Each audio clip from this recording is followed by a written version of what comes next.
பிரவீன், வங்கதேசத்தில் மீண்டும் மாணவர்கள் அந்த சுதந்திர போராட்ட தியாகிகளுக்கான சிறப்பு ஒதுக்கீடுக்கு எதிராக போராட்டத்தில் ஈடுபட்டதால் வன்முறை வெடித்தது. அதனால் இன்று பிற்பகல் 2:30 மணிக்கு ஒரு சிறப்பு ராணுவ ஹெலிகாப்டர் மூலமாக அவரது சகோதரியுடன் அவர் மேற்கு வங்க மாநிலத்திற்கு வந்துவிட்டதாக ஒரு தகவல் வெளியாகி இருக்கிறது.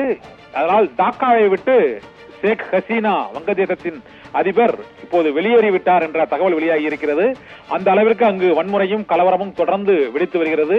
வங்கதேசத்தின் சுதந்திர போராட்டத்திற்காக போராடிய தியாகிகளுக்கு இடஒதுக்கீடு வழங்குவது தொடர்பாக அண்மையில் உச்சநீதிமன்றம் அளித்த தீர்ப்பின் மூலமாக அந்த போராட்டம் சற்று தணிந்தது. இருந்த போதிலும் மீண்டும் அந்த சுதந்திர போராட்ட தியாகிகளின் வாரிசுகளுக்கு இடஒதுக்கீடு வழங்குவதை முழுமையாக ரத்து செய்ய வேண்டும் என்றும், வங்கதேச அதிபர் ஷேக் ஹசீனா பதவியை விட்டு விலக வேண்டும் என்றும் அந்நாட்டு மாணவர்கள் தொடர் போராட்டங்களில் ஈடுபட்டார்கள். இதில் ராணுவத்தினர் மற்றும் மாணவர்களுக்கிடையே ஏற்பட்ட மோதலில் பலி எண்ணிக்கை 100ஐ தாண்டியது. இரண்டாவது முறையாக வங்கதேசத்தில் கலவரம் வெடித்ததால் டாக்கா நகரில் அதிபர் ஷேக் ஹசீனா இருப்பது அங்கு பாதுகாப்பற்றது என்பதால் தற்போது ஷேக் ஹசீனா டாக்கா விட்டு வெளியேறிவிட்டதாக தகவல் வெளியாகி இருக்கிறது.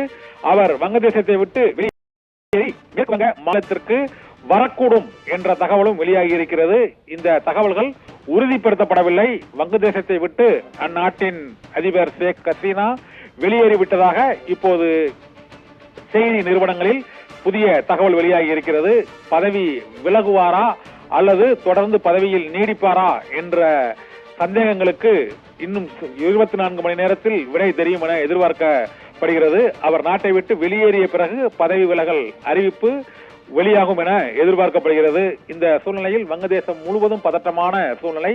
இந்த இடஒதுக்கீடு விவகாரத்தால் மாணவர்கள் போராட்டத்தின் வாயிலாக மீண்டும் கலவரமாக, வன்முறையாக வெடித்திருப்பதால் ஒரு நாட்டின் அதிபரே அந்த நாட்டை விட்டு வெளியேறக்கூடிய சூழ்நிலை உருவாகி இருக்கிறது. பிரவீன்.